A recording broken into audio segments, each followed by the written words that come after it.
Si Takiro ay isang taunang lalaki na hinahamak sa pagiging kapitan ng pinakawalang silbing squad sa Anti-Magic Academy.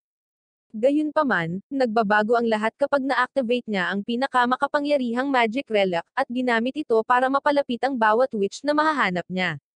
Nagsimula ang lahat sa layunin ni Takiro na mabayaran para labanan ang mga mangkukulam. Ito ay dahil kailangan niyang bayaran ang utang ng kanyang mga magulang na nangutang ng gatas. Siya ay tumungo sa ika-35 na test pluton kung saan ang kanyang mga mata ay napunta kay Yosugi sa isang kuneho na costume, na ipinapakita sa kanya kung saan nanggaling ang mga Easter egg. Nabalisa si Takiro para sa kanyang pinaggagawa na naging sanhi ng pag-atake sa kanya ni Yosugi dahil sa pagtingin sa kanya ng may awa. Habang nagpupumigla si Takiro sa asset na humaharang sa kanyang paningin, kinukunan sila ni Ikaruga ng ilang larawan para may post sa social media. Agad na nagmadali si Yosugi na tanggalin ang mga larawan, habang si Takiro ay nagtataka kung bakit mas mahirap ang kanyang buhay kaysa sa isang pelikulang Pilipino. Samantala, ang isang rebeldeng nagngangalang Uka ay napag-alitan ng chairman ng akademya, si Sogitsu, dahil sa pagkabigo. Bilang parusa, si Uka ay hinamak dahil sa pagiging isang inquisitor at inilipat sa ika-35th test pluton. Bumalik sa opisina, sinabi ni Yosugi kay Takiro na ang kanilang pluton ay nakakuha ng 0 na punto sa loob ng 6 na buwan, na mas kaiyahiya kaysa sa iyong kasaysayan ng incognito browser. Humihingi ng paumanhin si Takiro sa pagiging isang walang silbing kapitan ng koponan, at nananangis na hindi siya matanggal sa trabaho. Dahil dito, naghanap si Ikaruga sa kanyang sistema para sa isang misyon na maaari nilang pangasiwaan, at ipinaalam sa kanila ang isang ilegal na kalakalan na mangyayari sa gabing iyon. Sina Takiro at Yosugi ay nasa sabik sa balita, nang biglang nagpakita si Sogitsu na may sariling balita. Nagtataka sila kung ano ang ginagawa niya sa mga slums ng akademya, kaya ipinaliwanag ni Sogitsu na sa kabila ng kanilang record-breaking failure rate, siya ay talagang umaasa para sa kanila. Pagkatapos ay ipinakilala niya si Uka bilang kanilang pinakabagong skilled na miyembro, na ginagawang balisa si Takiro sa lugar. Itinuturo ni Yosugi na si Uka ay dating isang prodigy na naging isang inquisitor sa middle school. Nang makita niya ang mukha ni Takiro, tinanong niya kung kilala siya nito. Kaya, ipinaliwanag ni Takiro na dati silang magkaklase. Nagtanong si Ikaruga kung bakit huminto si Uka sa pagiging inquisitor para sumama sa kanila, ngunit walang pakundangga na sinabi ni Uka na hindi niya masabi kung bakit. Dahil dito, mabilis na lumabas ng kwarto si Sogitsu bago siya mabulunan sa awkwardness. Matapos tanungin ni Takiro si Uka kung kumusta na siya mula noong huli silang nagkita, hindi naaalala ni Uka na kilala niya ang isang talunan na gaya niya. Kalaunan ng gabing iyon, sumali si Uka sa koponan sa misyon. Ipinaliwanag ni Ikaruga na ang kanilang target ay ang bawiin ng isang magic artifact na tinatawag na unorthodox stumps na ginagawang gusto ng mga tao na alisin ang kanilang mga sarili. Sina Takiro at Uka ay pumasok sa gusali, habang si Yosugi ay nag-set up ng kanyang sniper rifle at ipinaalam sa kanila ang dalawang target sa ikapitong palapag. Sinabihan ni Takiro si Uka na hintayin ang kanyang senadoryas na sumugod, habang siya ay gumagawa ng unang paglipat sa loob ng silid. Ang nagbebenta ay nag-aalok ng mga unorthodox stumps para ibenta sa isang mangkukulam na nagngangalang Marie, iginiit na maaari niyang harapin ang mga inquisitor gamit ang kanyang bagong sandata. Samantala, si Takiro ay naghahatid ng mga tagubilin para kay Uka na pabagsakin ng bantay habang si Yosugi ay papaputukin ang mga tao sa silid. Nagsisimula ang misyon at ginawa ni Uka ang kanyang bahagi ng walang kamali-mali, habang pinapaputukan ni Yosugi ang mga target. Sumunod si Takiro sa silid, nagsabi ng aresto, ngunit may nakitang 5 pistola na nakatutok sa kanyang mukha. Malungkot na tinanong ni Takiro si Yosugi kung siya ay nagpaputok sa maling gusali, at nang sa wakas ay nagload ang kanyang utak, napagtanto niyang siya ang sakore ng grupo. Sa sandaling iyon, si Marie ay nakatakas sa bintana habang ang ibang mga lalaki ay napansin na si Takiro ay isang estudyante lamang ng Anti-Magic Academy. Sinabi ni Takiro na siya ay talagang nawala at nalilito, ngunit hindi ito pinapaniwalaan ng mga lalaki. Itinuro ng isa sa kanila ang kanyang espada at sinimulan siyang kutsain dahil sa sobrang panonood ng Power Rangers, dahilan para magalit si Takiro. Agad na sinubukan ni Ikaruga na pakalmeyin siya, ngunit tinawag ng isa sa mga lalaki ang kanyang espada na hindi maganda, at nabalisa siya dito. Pinaputok ng lalaki ang kanyang baril, ngunit ginagamit ni Takiro ang kanyang blade art upang pabagalin ang oras at hatiin ang bala sa kalahati. Biglang naging galit si Takiro at sinabihan silang maghanda para masawi. Ang mga lalaki ay nagpaputok ng mas maraming bala sa kanya, ngunit si Takiro ay pinutol ang mga ito at naghanda na ipasok ang kanyang espada sa mga ito nang bigla niyang marinig ang boses ng kanyang kapatid. Nagulat si Takiro dito, at inamin ni Ikaruga na kailangan niyang laruin ang sister card. Ngayong bumalik na siya sa normal, sinabi ni Takiro na nagbibiro lang siya, umaasang umalis nang hindi nasaktan. Sa sandaling iyon, lumabas si Uka sa vent at nag-iisang pinabagsak ang mga lalaki. Nang makita niya ito, binalaan niya ito na huwag lumaban, ngunit kumuha ang lalaki ng papel at nag-activate ng instant magic spell. Ang spell na ito ay nagpapatawag ng isang drone, isa sa mga armas ng Inquisition. Kaya, sinabi ni Ikaruga kay Yosegi na magmadali sa posisyon ng snipang. Nagsimulang magpaputok ng maraming round ang drone, ngunit halos hindi na pinagpapawisan si Uka habang iniiwasan niya itong lahat habang nagpapaputok ng ilang sariling bala. Biglang huminto sa paggana ang drone, at ibinunyag ni Uka na pinaputukan niya ang mahihinang mga kasukasuan nito, na nagpahinto sa paggalaw nito. Habang pinipigilan niya ang seller, inamin ni Takiro na nasa ibang level ang galing niya. Gayunpaman, kapag sinubukan niyang maglakad papunta sa kanya, napadpad siya sa isang shell casing at dumapo sa kanyang kamay na nakahawak sa mga assets. Natahimik si Uka, kaya sinabihan siya ni Takiro na huwag mag-alala dahil mas gusto niya itong patag at parang pader. Dahil dito, sinipa siya ng malakas ni Uka na naging sanhi ng pagkahimatay ni Takiro sa kanyang mga asset habang iniisip ni Uka kung ano ang clinical na mali sa platen na ito. Lumipas ang ilang araw, at sinimula ni Yosegi ang pag-uungkat kay Uka sa pagpunta sa misyon ng mag-isa.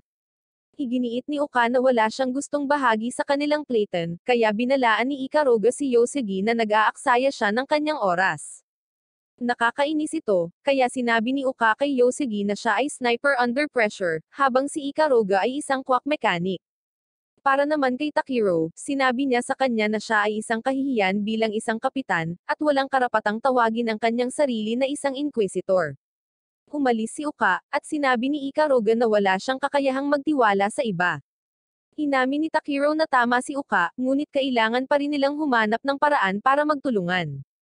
Nakaisip siya ng isang plano, at nang maglaon sa araw na iyon, nagpa siya silang magsagawa ng welcome party kay Uka. Gayunpaman, nang pumasok si Uka, pinagalitan niya sila dahil sa pagpaparty sa oras ng trabaho at aalis na siya. Napansin ni Takiro ang hiwa sa braso niya at hinabol siya para tumulong. Kapag naabutan niya ito, ipinapaalala niya sa kanya na siya ang kanyang pluton captain at hinding-hindi iiwang mag-isa ang isang nasugatan na miyembro ng kanyang squad. No choice si Uka kung hindi isama siya.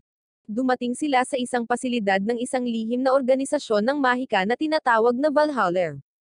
Sinabi ni Uka na ang Valhalla ay malamang na bahagi rin ng iligal na kalakalan.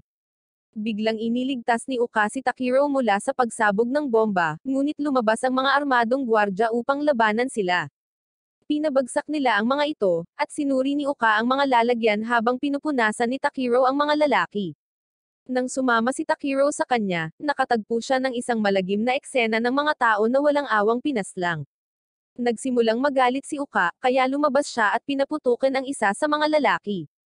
Binalaan ni Takiro si Uka na mawawala sa kanya ang kanyang lisensya sa Inquisitor kung patuloy siyang magbubuwis ng buhay, ngunit iginiit ni Uka na lilipulin niya ang bawat huling mangkukulam na mahahanap niya. Sinubukan ni Takiro na mga tuwiran sa kanya hanggang sa ihayag niya na kinuha ng isang mangkukulam ang kanyang buong pamilya, at inialay niya ang kanyang buhay sa kanilang pagkalipol. Pagkatapos ay sinubukan niyang paputukan ang mga lalaki, ngunit pinigilan siya ni Takiro at iginiit na hinding-hindi siya titigil sa pagsisikap na maging kanyang kasama. Kinabukasan, narinig ni Takiro ang mga estudyante na nagtataka kung bakit sasali si Uka sa 35 Pluton, ngunit kahit si Takiro ay hindi sila sinisisi pagkatapos ng cringe line na sinabi niya kay Uka kagabi. Samantala, sinubukan ni Sogitsu na kumbensihin si Uka na ang 35th Pluton ay may napakalaking potensyal, ngunit sinabi ni Uka na hindi siya interesado. Pagkatapos ay ibinunyag ni Sogitsu na ang isa sa mga miyembro ay isang kandidato ng Relic Eater, na naging dahilan upang magtaka si Uka kung paano iyon posible. Ipinaalala ni Sogitso sa kanya na ang mga relak ay pumipili ng kanilang mga kandidato, tulad ng siya ay napili, ngunit si Uka ay bumabagyo sa galit. Samantala, nakipagpulong si Marie kay Hunted para maghatid ng magic item. Sinabi ni Hunted na kinuha niya ang mga buhay para lamang mabuhay ang isang fallen hero, kaya gusto ni Marie na tapusin din niya ang kanyang buhay. Ipinaalala sa kanya ni Hunted na ang tanging focus ng Valhalla ay alisin ang pagtatangi laban sa mga mangkukulam, ngunit pinaalalahanan lang siya ni Marie na tuparin ang kanyang pangako. Bumalik sa opisina, sinabi ni Yosugi kay Takiro na hindi na mauulit ang kanyang maliit na pagkakamali sa huling misyon. Pagkatapos ay inaasahan niyang itulak ang kanyang rifle sa bunganga ni Uka nang biglang nagpakita si Uka. Sinubukan ni Takiro na imbitahan siya sa tanghalian, ngunit hindi niya ito pinansin at tinanong kung talagang nilalayon niyang maging inquisitor para lang sa pera. Nang hindi itinanggi ni Takiro ang mga paratang, sinabi ni Uka na dapat niyang ikahiya ang kanyang sarili. Ngunit sumabat si Ikaruga at ipinahayag na inalis si Uka sa kanyang ranggo ng inquisitor. Pagkatapos, tinawag siya ng ibang mga inquisitor na calamity. Gayunpaman, sinabi ni Uka na hindi niya iniisip ang pamagat at muling umalis. Samantala, nagmonolog si Hunted tungkol sa kung gaano kapayapa ang lahat, ngunit iginiit niya na hindi kailangan ng kapayapaan para sa mga tao. Isinaaktibo niya ang kanyang magic circle, at nagpatawag ng isang mandirigma upang ihatid ang pagkawasak ng kanilang panahon ng kapayapaan. Sa kabilang banda, sinundan ni Takiro si Uka sa isang sementeryo habang binibisita niya ang mga puntod ng kanyang pamilya. Tinanong ni Takiro kung ano ang nangyari sa kanila, na pinilit si Uka na i-replay ang mga alaala noong siya ay sinapian ng isang mangkukulam upang tapusin ang kanyang buong pamilya, kabilang ang kanyang nakababatang kapatid na babae. Inamin ni Uka na nawawala na siya sa sarili kapag nahaharap siya sa mga masasamang kriminal, kaya naman tinawag siyang calamity ng lahat. Sinabi sa kanya ni Takiro na siya ay mali, kaya tinanong niya siya kung maaari niyang iwanan ang kanyang sangkatauhan upang talunin ang kanyang mga kaaway. Bago pa makasagot si Takiro, nakarinig sila ng pagsabog sa di kalayuan, na resulta ng pagpapakawala ni Hunted sa kanyang summon at pagpapadala sa kanya sa Anti-Magic Academy. Bumaba si Uka sa bayan at tinanong ang task force kung ano ang nangyayari. Ang sabi ng mga lalaki ay hindi sila sigurado, ngunit may mga sabi-sabi na may summoned hero na nagpakita. Kasabay nito, tinapos ni Takiro ang paghiwa ng mga ghouls habang hinahagulgol niya kung gaano kawalang ingat si Oka sa pagsugod ng mag-isa.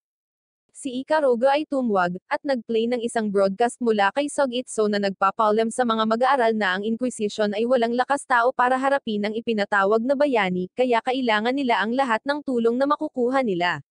Tinanong ni Ikaruga si Takiro kung dapat tumakbo or lumaban ang Clayton. Sinabi sa kanila ni Takiro na papunta na si Uka sa akademya at dahil nabulag na siya ng puot, ang tanging paraan niya para makalapit sa kanya ay labanan din ang tinawag na bayani. Sa sandaling iyon, nahanap ni Uka ang isa sa mga nasugatang estudyante, na nagbabala sa kanya na hindi sila magkakaroon ng pagkakataon laban sa halimaw. Anuman, si Uka ay sumusugod, ngunit ang kanyang mga bala ay walang silbi laban sa hadlang ng mandirigma. Sa kabila ng pagtalon-talon na parang paslit, itinatapon siya sa tabi na parang laruan. Desidido si Uka na hindi masasawi na hindi lumalaban, kaya wala siyang choice kundi ipatawag ang kanyang relic eater na si Vlad. Ipinaalala ni Vlad sa kanya na mayroon lamang siyang pansamantalang kontrata, kaya maaaring hindi niya pagbigyan ang lahat ng kanyang hinihiling, ngunit nagawa niyang gamutin ang kanyang sugat. Nakagalaw muli ng maayos si Uka, kaya sinabihan niya si Vlad na i-unlock ang kanyang mga armas, at pumayag si Vlad. Ipinaalam niya sa kanya na ang kasuklam-suklam na nasa harap nila ay hindi isang Decepticon, ngunit talagang nakagapos na pendon sa katawan ng isang drone. Nag-shoot si Uka ng isang round ng bala na kayang tumagos sa armor nito, ngunit hindi nagtagal ay napagtanto niyang walang epekto sa kanya ang mga putok nito.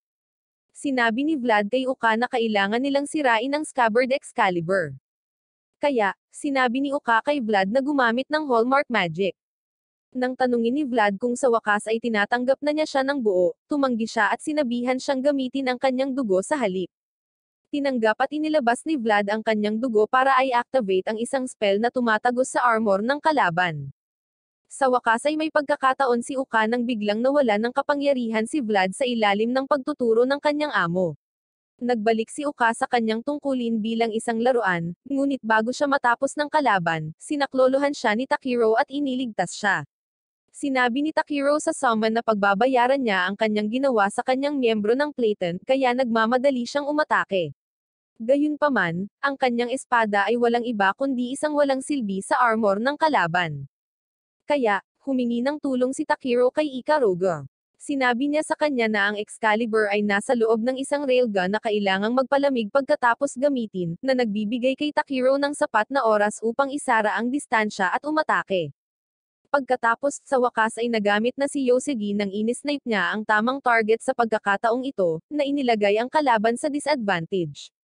Gayunpaman, nang bigla niyang i-activate ang kanyang hallmark magic, sinabi ni Ikaruga kay Takiro na umalis doon, ngunit huli na ang lahat. Isang malaking pagsabog ang naganap na iniwan si Takiro sa bingit ng kasawian. Biglang nagpakita si Takiro sa ibang dimensyon kung saan ang isang relic na pinangalanang Lepus ay nagpahayag na siya ay napili bilang pangalawang kontratiste. Pagkatapos ay nagtanong siya sa kanya ng isang grupo ng mga katanungan upang makagawa sila ng isang kontrata. Nang tanungin niya kung maaari niyang talikuran ang kanyang sangkatauhan upang talunin ang kaaway, naalala ni Takiro ang tanong ni Uka at sa pagkakataong ito ay sumagot siya ng oo. Dahil dito, nabuo ang kontrata, at pinagaling ni Lepes ang lahat ng pinsala ni Takiro at ginawa siyang Robocop, ibig kong sabihin isang witch hunter. Nagtataka si Takiro kung ano ang nangyayari, ngunit sinabihan siya ni Lepes na tumutok sa laban at i-slash ang pag-atake ng kalaban. Nang makita ni Takiro na hindi mabali ang kanyang espada, todo-todo siya sa pakikipaglaban. Gumagamit muli ang kalaban ng hallmark magic, kaya sinabi ni Lepes kay Takiro na i-activate din ang kanilang hallmark magic. Naabsorb ni Lepes ang lahat ng mga pag-atake ng kalaban at ginagamit ito para palakasin ang suit ni Takiro. Sa pamamagitan nito, sinimula ni Takiro ang kanyang monologo habang pinuputol niya ang kalaban sa isang iglap at sinisira siya ng tuluyan. Nanunood si Hunted mula sa malayo at humanga na nagawa nilang talunin ang kanyang summon, kaya bumalik siya sa kanyang lugar. Samantala, sinabi ni Takiro kay Uka na hindi niya siya huhusgahan para sa kanyang paghahanap ng paghihiganti. Sa halip, nag-aalok siya na pasanin ang kalahati ng kanyang mga pasanin. Naantig si Uka sa kanyang alok, kaya sinabihan siya ni Takiro na huwag mag-alala at bumagsak ito sa kanyang kandanggan. Kinabukasan, nakipagpulong si Sogitsu sa pinuno ng mga Inquisitor, si Hayato, na nagkwento sa kanya tungkol sa isang nahuli na mangkukulam na nawala ang lahat ng kanyang alaala. Sabi ni Hayato, baka umatake ang Valhalla para mabawi siya, kaya kinailangan nilang mag-resell doon. Nakita ni Sogitsu si Marie na nakakadena at sinabi sa kanya na opisyal na siyang naka-enroll sa Anti-Magic Academy. Nang maglaon, nakipagpulong si Sogitsu sa Ika-Theory 5th Platoon, at ipinaliwanag na si Lepes ang huling relic eater na pumili ng host dahil kailangan niya ng taong may malapit na kakayahan sa pakikipaglaban. Sa kasamaang palad, ang Catch ay mahilig siyang kumuha ng anyo ng tao, kaya inilagay siya ni Sogitsu sa kanilang klase upang mabantayan siya. Tinatanong ni Yosegi kung yun ang dahilan kung bakit pinatawag silang lahat, kaya sinabi ni Sogitsu na mayroon talaga siyang espesyal na misyon para sa kanila. Pumasok si Marie sa silid, at ipinaalam sa kanila ni Sogitsu ang kanilang plano na payagan ang mga mangkukulam na dumalo sa akademya, simula sa kanya. Ang Platon ay pagkatapos ay naatasang bantayan siya at panatilihing lihim ang kanyang pagkakakilanlan. Pagkaalis nila, sinabi ni Marie sa kanila na hindi niya kailangan ng mga kasama dahil pinasuot siya ng GPS collar. Binalaan siya ni Takiro na ang kwelyo ay talagang handa ng sumabog kung gagamit siya ng anumang mahika, at tinanong ang koponan kung ano ang dapat nilang gawin. Bumoto sina Yosegi at Ikaruga na pabayaan si Marie, ngunit iginiit ni Uka na ang kanilang misyon ay bantayan siya, kaya hindi sila makaalis. Sinabi ni Marie kay Uka na masyado siyang pasikat, ngunit iginiit ni Uka na hindi niya kailanman babantayan ang mga katulad niya kung hindi dahil sa misyon. Nagalit si Marie at pinaalalahanan si Uka na kahit ang mga Inquisitor ay gumagamit ng mahika sa kanilang mga relic eaters. Ngunit sinabi ni Uka na hindi nila kakailanganin kung ang mga mangkukulam ay hindi gagamit ng mahika. Bumaba si Marie habang sinusubukang pakalmayin ni Takiro si Uka. Mamaya, tumungo sila sa shooting range, at si Uka ay naka-bullseye habang tinatamaan ni Marie ang lahat maliban sa bullseye. Susunod, sa klase sa gym, muling ipinakita ni Uka ang kanyang kahangahangang mga kasanayan, ngunit kapag sinubukan ni Marie, nahulog siya na parang may kasamang napakabigat na gravity. Gayunpaman, sa susunod na klase, nabigo si Uka na sagutin ang tanong ng guro habang si Marie ay nakuha ang sagot at pinandilatan si Uka.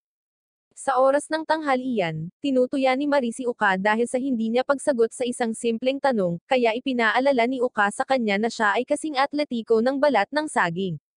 Habang ang mga babae ay patuloy na nagtatalo, sinubukan ni Takiro na paghiwalayan sila, ngunit siya ay nasusuntok sa mukha bilang isang resulta. Maya-maya, inabutan ni Marie si Takiro ng malamig na inumin para ilagay sa kanyang mukha habang si Takiro ay humihingi ng tawad sa inasal ni Uka sa kanya. Pinaalalahanan ni Marie si Takiro na isa siyang mangkukulam, kaya normal lang talaga ang reaksyon ni Uka, ngunit iginiit ni Takiro na isa na siya sa kanila ngayon. Binalaan siya ni Marie na huwag masyadong magtiwala dahil kaya niya siyang tapusin sa kanyang pagtulog, ngunit natatawa si Takiro sa pagtatangka niyang maging mapanakot kapag siya ay may katawan na parang pambata. Pagkatapos ay tinanong niya kung bakit gusto niyang maging isang inquisitor. Sinabi ni Marie na gusto niyang baguhin ang pananaw ng mundo sa mahika, at patunayan na makakatulong ito sa maraming tao. Pagkatapos ay nakalimutan niya ang kanyang sarili at nagsimulang maglakad-lakad tungkol sa kanyang mga layunin. Kaya, sinabi ni Takiro sa kanya ang kanilang magagandang plano. Weird ang tawag sa kanya ni Marie, ngunit bago siya umalis, tinanong niya ang kanyang pangalan. Gayunpaman, pagkatapos umalis ni Takiro, naalala ni Marie ang isang piraso ng kanyang alaala. Kasabay nito, naalala ni Hunted ang huling pagkakataon na nakita niya si Marie. Inakusahan niya siya ng paglabag sa kanilang kasunduan sa pamamagitan ng pagtapos ng mga inosenteng buhay. Pagkatapos, dumating ang Inkisisyon, at kahit sinubukan ni Marie na iligtas sila, pinaslang sila ni Hunted sa isang iglap. Nang dumating ang backup, si Marie ay na-frame para sa kanilang pagpaslang, at ang kanyang memorya ay nabura. Natatawa si Hunted habang plano niyang pahirapan sa isip si Marie, pero plano rin niyang kunin siya pabalik sa Inquisition alang-alang sa Valhalla.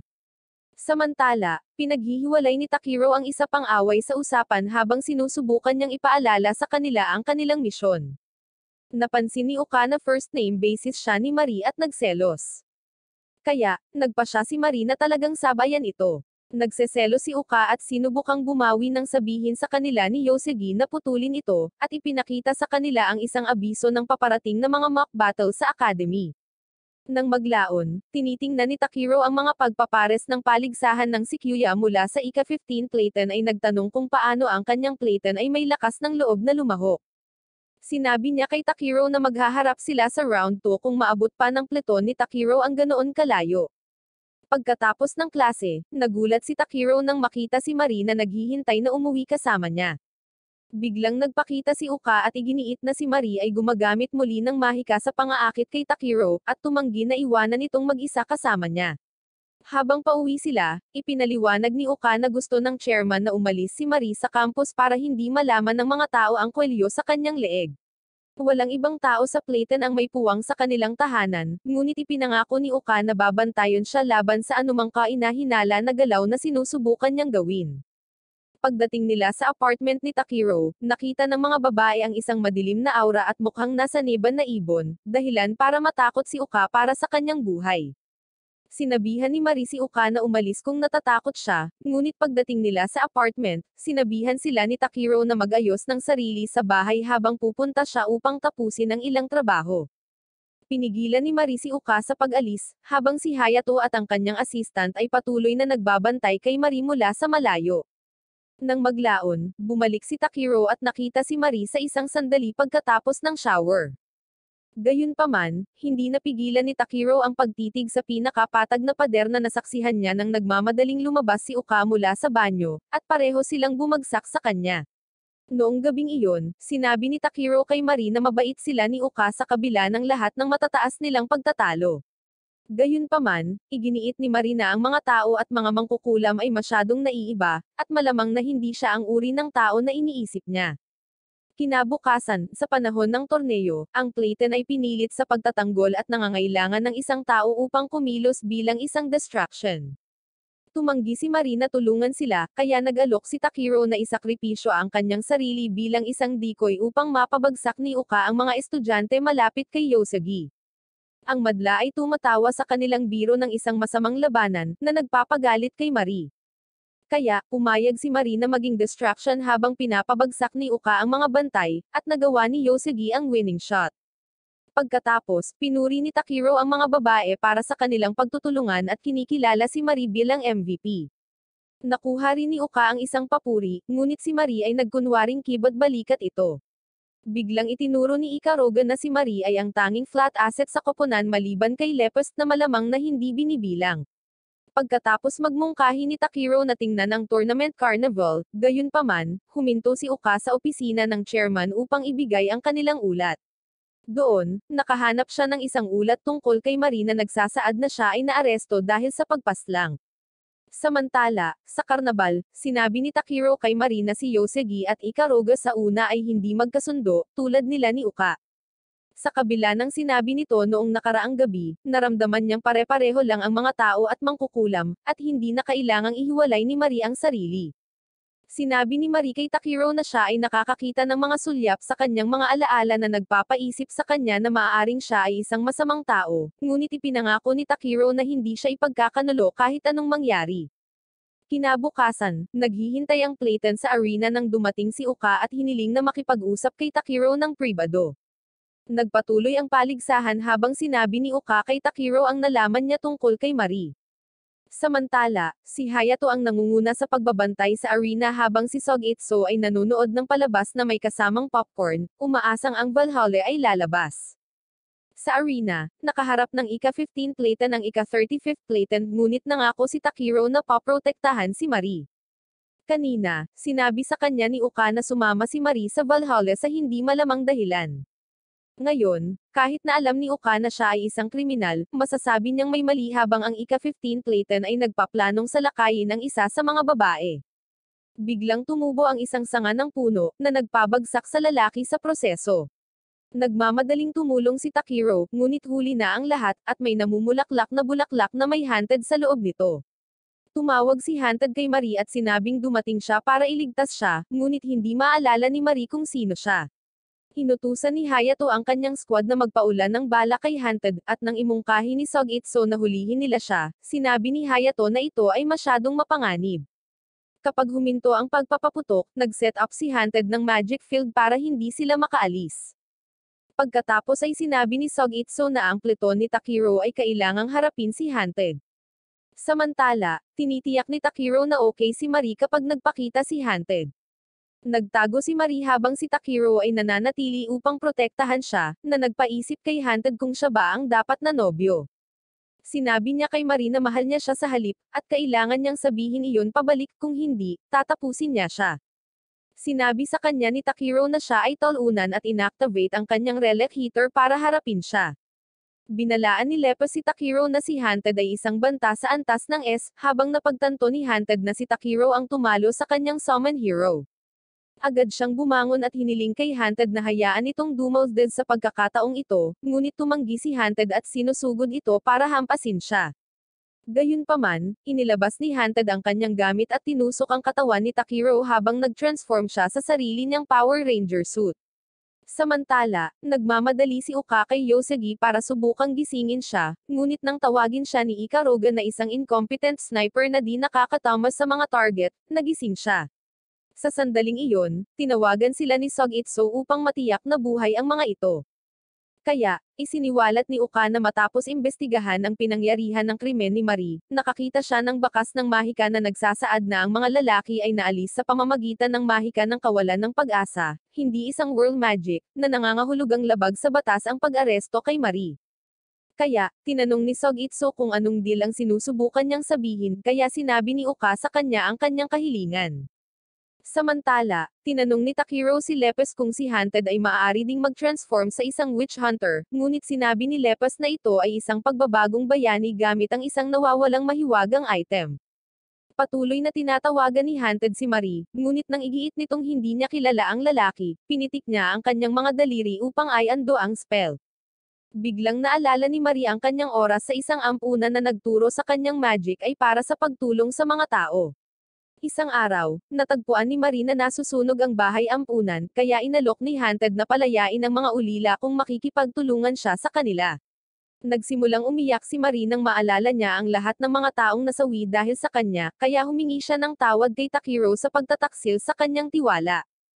Sinabi ni Haunted kay Marie na hahayaan niyang makita niya ang mga bata mula sa orphanage kung babalik siya sa kanya, ngunit sinabi ni Takiro kay Marie na nagsisinungaling siya. Ayon sa investigasyon ni Uka, lahat ng bata sa ampunan ay nasawi na. Iginiit ni Haunted na hindi siya nagsisinungaling, habang ipinatawag niya ang mga kaluluwa ng mga nasawi na bata at ipinaliwanag na sinabi lang niya na hahayaan niya itong makita silang muli. Si Marie ay nagsimulang mabalisa dito, habang si Haunted ay natutuwa sa ingay ng kanyang pagsigaw. Habang naghihikaho si Marie, sinabi ni Takiro sa kanya na ang tanging paraan para mabayaran ang mga pagkasawi na dulot niya ay ang paggamit ng kanyang mahika para magligtas ng mas maraming buhay. Tinitiyak niya sa kanya na kung ang kanyang pasanin ay napakabigat, dapat siyang lumapit sa kanya, at dadalhin niya ang kalahati nito para sa kanya. Pinagtawanan ni Haunted ang sobrang paggamit ng linya ni Takiro, at nag-aalok na ipakita sa kanya kung ano ang tunay na kawalan ng pag-asa. Nagsimulang maglaban ang dalawang alpha male, at nang maisip ni Takiro na kayanan niya ang mga bagay, lumipad si Haunted. Sinubukan muli ni Takiro na sug-orange siya, ngunit nabutas siya ng isang bagay na hindi niya nakikita. Binibigyan ni Lepes si Takiro ng kakayahang makita ang kapangyarihan ni Haunted, kaya pinuri ni Haunted si Lepes sa pagiging medyo sanay. Ipinaalam ni Lepes kay Takiro na maaari niyang baguhin ang mga anyo ng espada, kaya bumalik si Takiro at lumipat sa iba't ibang uri ng espada hanggang sa mapaluhod niya si Haunted. Gayunpaman, hinailan ni Haunted ang isang tao para makaabala sa kanya at pinabagsak siya mula sa likuran. Habang nanonood si Marie, naalala niya ang isang spell na itinuro sa kanya ng kanyang nanay sa ampunan kapag gusto niyang protektahan ang isang tao. Nagpasya si Marie na ito na ang huling spell na gagawin niya dahil aalisin ng kwelyo ang kanyang ulo. Gayunpaman, ang pag-atake ay nakakaligtaan si Haunted na nanunuya sa kanya. Pagkatapos ay naghahanda si Marie na matapos ang kanyang buhay, nang magpakita si Uka upang ipaalam sa kanya na ang kwelyo ay na-disarm, salamat sa kanyang pang-blackmail sa chairman.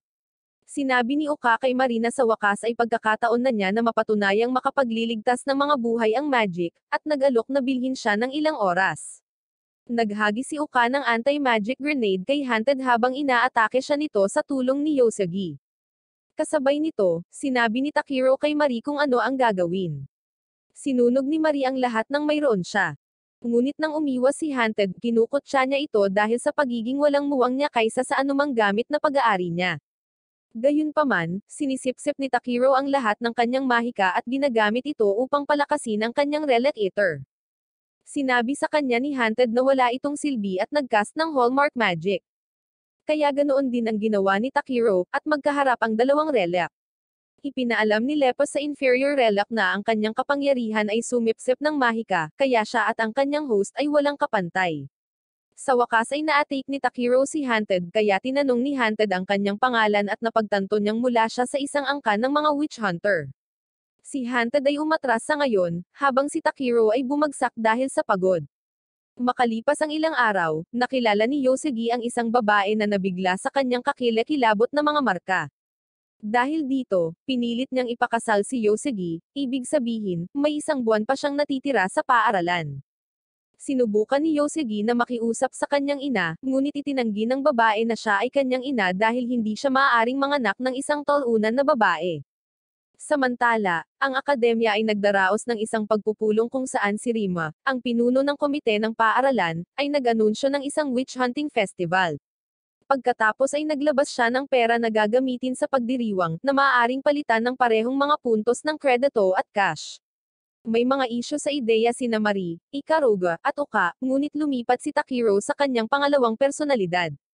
Mamaya sa opisina, sinabi ni Takiro sa grupo na kailangan nilang pumasok sa festival. Nang magtaka ang lahat kung bakit, ipinaliwanag ni Ikaruga na si Takiro ay baon sa utang at may isang maliit na kapatid na babae na inaalagaan, kaya kailangan niya ang pera. Sa labas, narinig ni Yosugi na nagpaplano sila para sa pagdiriwang, ngunit nang maalala niya ang mga salita ng kanyang ina, napagpasyahan niya na hindi siya kailangan ng Clayton. Sa sandaling iyon, ang mga babae ay nagtataka kung nasaan si Yosugi, at sinabi pa ni Uka na kailangan nila siya dahil siya ang mga mata ng koponan. Sa gayon, tinanong ni Marie kung bakit nagsusuot ng kakaibang headband si Yosugi kung hindi niya gusto na tinatawag siyang Bunny.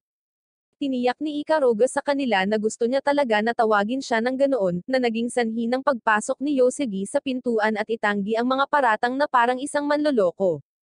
Ipinaliwanag niya na ang headband ay isang alaala mula sa kanyang lola at hiniling sa kanila na huwag itong pagtawanan.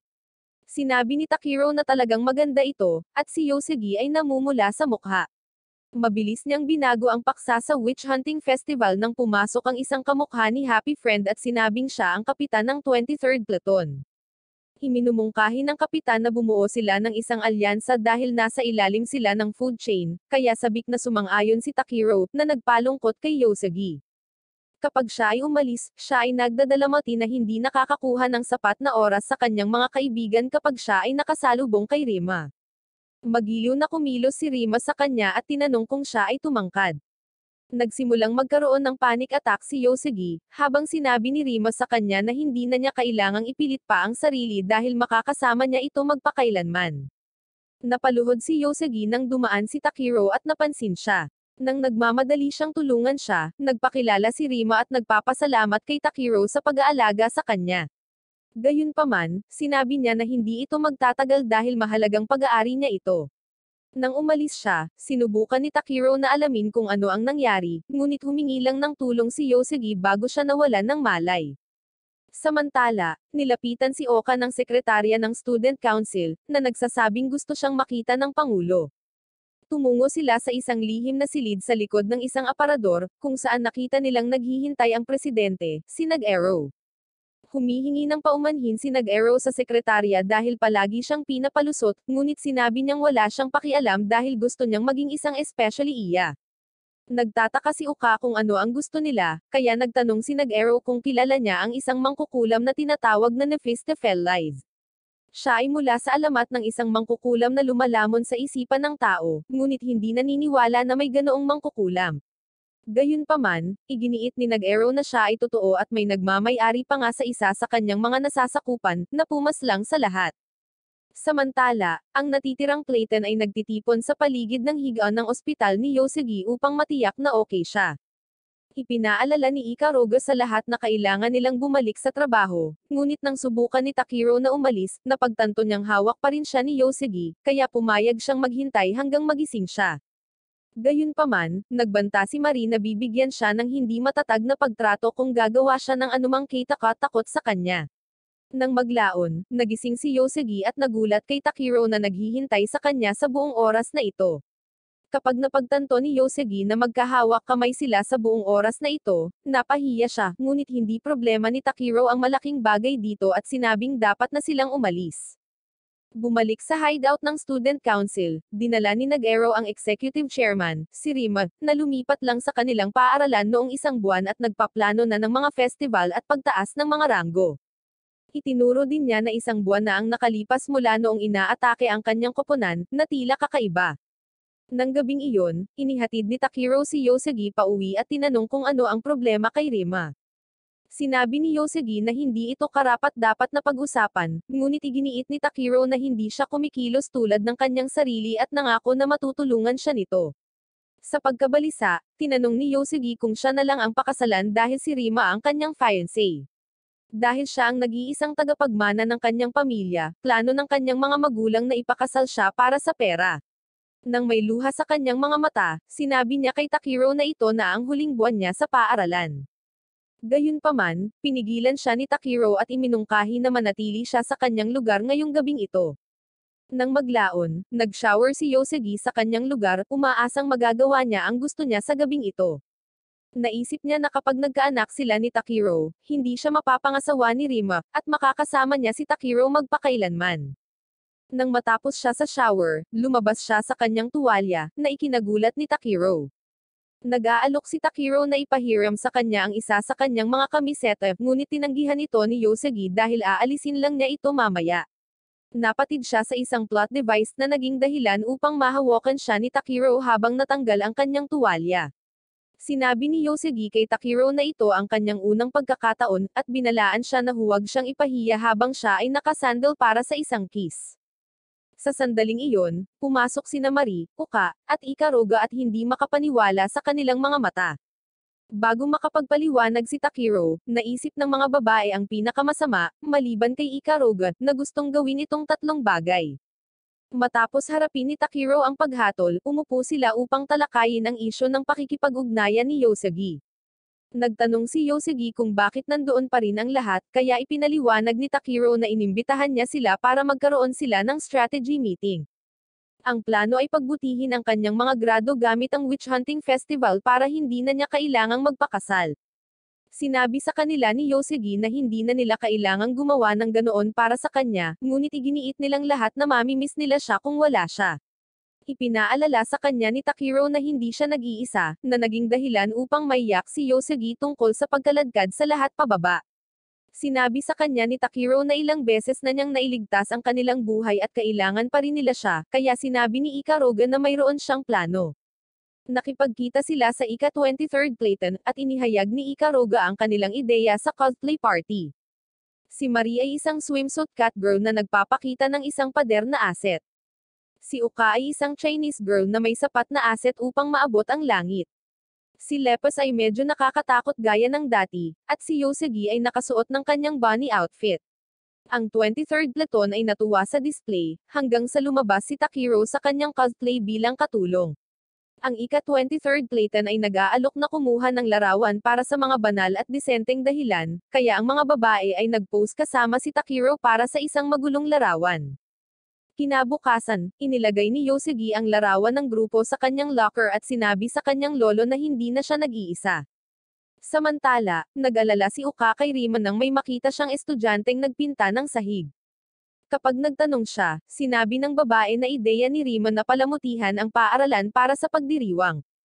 Kasabay nito, nakita ni Rima si Takiro at sinabing nasa sabik siyang makita ang kanilang ideya para sa pagdiriwang dahil ito na ang huling alaala ni Yosegi. Kapag inulit niya na pag-aari niya ito, sinabi ni Takiro na hindi niya ito ituturing na parang pag-aari kung talagang mahalaga ito sa kanya. Tinanong ni Rima kung ano si Takiro sa kanya, ngunit nang sabihin ni Takiro na sila ay mga kasama, tumawa si Rima.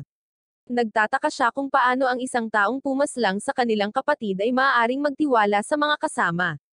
Iginiit ni Takiro na nagsisinungaling siya, ngunit tiniyak ni Rima sa kanya na hindi siya nagsisinungaling at nagnanais na gawin ang anumang kinakailangan upang maging kanya si Yosegi. Samantala, tinawag ni Uka si Vlad at hiniling na bigyan siya ng aerial view ng paaralan. Nang makita niya ito, ipinaliwanag ni Vlad na ito ay isang magic circle na napakalawak. Kaya napagtanto ni Uka na kailangan niyang gawin ang isang bagay. Bumalik sa paaralan, muling nakasalubong ni Yosegi si Rima, na tinawag siyang masamang babae dahil sa hindi pag-uwi kagabi. Sinabi ni Yosegi na hindi na niya gagawin ang sinasabi niya, ngunit pinaalalahanan siya ni Rima na ang isang masamang babae na tulad niya ay walang mapupuntahan. Nang patuloy niyang tinutuya si Yosegi dahil sa kanyang nasawi na kapatid, si Yosegi ay nagkaroon ng panibagong panic attack at nahimatay. Samantala, ang sekretarya ay nagulat kay nag-arrow na si Rima ay tiyak na mamumuno muli sa Mistels. Humihingi ng paumanhin si nag-arrow sa ginawa niyang pagpuslit, kaya sinabi ng sekretarya na ibibigay niya ang kanyang buhay kung ay utos ito ng Pangulo. Dahil dito, humihingi ng paumanhin si nag-arrow dahil hindi siya nailigtas. Pagkatapos ay ipinaliwanag niya na ang tamang sagot ay ang sabihing gusto niyang maging isang especially iya. Pareho silang bumunot ng baril para makapagputukan. Kasabay nito, tinitingnan ni Takiro ang opisina upang makita kung naroon si Yosegi. Sinabi ni Marie na hindi niya siya nakita, kaya nagmadali si Takiro na hanapin siya habang sinusundan siya ni Marie. Sa ibang lugar, nakipagkita ang sekretarya kay Uka habang binabalak nilang tambangan si Rima. Pumasok si Uka at sinabi kay Rima na siya ay inaaresto. Sinubukan ni Rima na magwalang bahala, kaya iginiit ni Uka na siya talaga si Mephistopheles, pero ang sekretarya ang sumagot. Ibinunyag niya na ang totoong sekretarya at si Nag-arrow ay malamang na magkasama sa langit. Ngunit bago magawa ni Uka ang anumang bagay, inilagay ni Rima ang isang charm sa kanyang ulo, na nagpapahintulot kay Mephistopheles na angkinin ang kanyang katawan.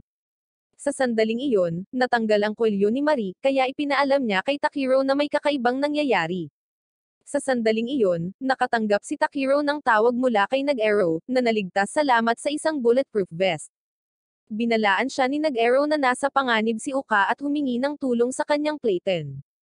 Kasabay nito, si Mephisto ang pumalit kay Uka ngunit nalungkot na hindi pa siya tuluyang nawala dahil isa siyang may-ari ng Relic Eater. Sinabi ni Mephisto na kailangan niyang i-activate ang magic sa lalong madaling panahon, kaya sumagot si Rima na hindi iyon ang deal.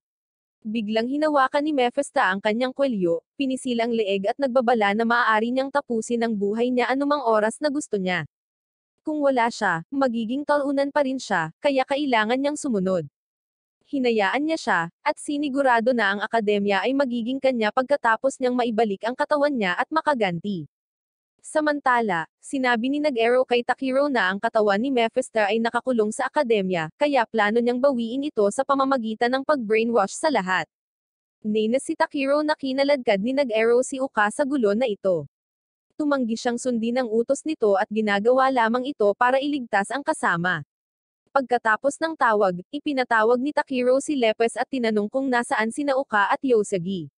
Hindi mahanap ni Lepes si Uka, ngunit sinabi niyang nasa simbahan si Yosagi. Sinabihan ni Takiro si Mari na tumulong sa pag-angat ng magic spell kaya sinabihan siya ni Mari na iwanan ito sa kanya.